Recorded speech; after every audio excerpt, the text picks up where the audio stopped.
Les études aujourd'hui montrent que l'entraide existe aussi dans le monde vivant, le monde animal et le monde végétal. Il existe des cas où, par exemple, les dauphins vont pouvoir pratiquer l'entraide avec des humains ou bien avec d'autres espèces animales. On a aussi vu en captivité des individus chimpanzés aider des oiseaux à reprendre en vol. L'entraide est un des moyens de survie pour l'ensemble du groupe et pour les individus au sein de ce groupe. Ce qui m'a transformé dans mon travail, c'est la volonté de vouloir aider les animaux, soit en tant que vétérinaire, où j'aide un individu, soit en tant que conservationniste, où j'aide une population animale d'une espèce qui est menacée. Au Parc zoologique et botanique de Mulhouse, il y a une vraie recherche de la collaboration avec l'animal. On travaille énormément sur la collaboration de l'animal à recevoir des soins pour limiter son stress. Il faut une énorme empathie de la part du soigneur et surtout une réponse de l'animal qui est très très forte.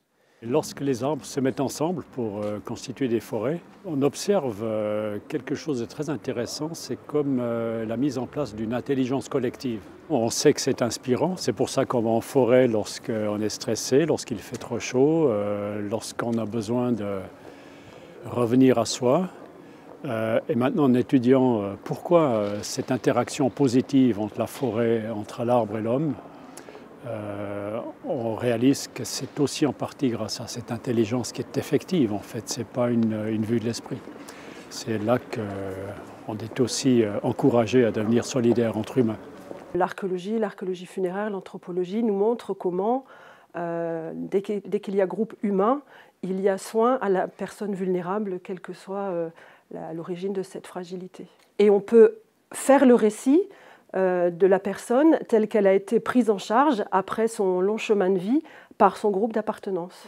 Et je pense que le passé, via l'archéologie, il inspire, il éclaire, il ne nous donne pas les solutions, mais des idées. Et plus on remonte dans le temps, plus on a des exemples qui nous semblent archaïques et qui sont d'autant plus inspirants, qui sont faits de briques et de broc sans tout notre appareil législatif, notre technologie, notre chirurgie de pointe. On assiste à un véritable, ce qu'on appelle le tournant social, ce qu'on appelle aussi les neurosciences sociales. Et ces neurosciences sociales, elles sont justement dédiées à la compréhension de ces interactions sociales. Et c'est extrêmement important parce que ça permet de comprendre des troubles du comportement. Ça change aussi notre compréhension, par exemple, de phénomènes plus globaux comme la mémoire. La mémoire, ce n'est pas simplement une mémoire individuelle, mais c'est une mémoire qui se construit aussi en interaction avec les autres. Et ça permet aussi de comprendre cette nécessité de mettre en relation cette mémoire individuelle, ma mémoire, notre mémoire à chacun d'entre nous, et la mémoire collective qui s'écrit autour de nous.